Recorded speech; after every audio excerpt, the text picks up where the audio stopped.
ठाणे महानगरपालिकेच्या माजी नगरसेविका प्रियांका पाटील यांना आपला वाढदिवस आपल्या कुटुंबातील सदस्य, हितचिंतक आणि आप्तेष्ट मंडळींसह साजरा केलेला आहे. विटावा येथील त्यांच्या कार्यालयाबाहेर त्यांनी आपला वाढदिवस साजरा केला. यावेळी मोठ्या संख्येने परिसरातील नागरिक, हितचिंतक, त्याचबरोबर मित्रपरिवार आणि कुटुंबातील सदस्यांनी त्यांना वाढदिवसांना शुभेच्छा देण्याकरिता या ठिकाणी गर्दी केलेली होती. यावेळी केक कापून त्यांनी आपला वाढदिवस साजरा केलेला आहे. परिसरातील महिला वर्ग देखील मोठ्या संख्येने त्यांना शुभेच्छा देण्यासाठी या ठिकाणी उपस्थित झालेला होता. विविध महिला बचत गटातील महिला, त्याचबरोबर विविध सोसायट्यांमधील सदस्य, तरुण वर्ग तसेच राजकीय क्षेत्रातील मित्रमंडळी यांनी या ठिकाणी उपस्थित राहून त्यांना वाढदिवसाच्या शुभेच्छा दिलेल्या आहेत. त्याचबरोबर कुटुंबातील सदस्यांसमवेत या ठिकाणी केक देखील कापण्यात आला.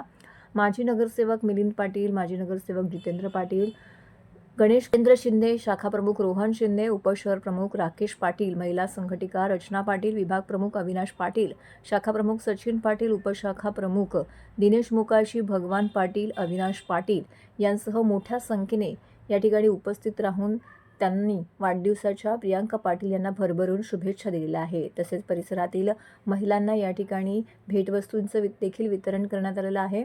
अशा पद्धतीनं माजी नगरसेविका प्रियांका पाटील यांनी आपला वाढदिवस परिसरामध्ये मोठ्या उत्साहाने आणि आनंदाने साजरा केलेला आहे.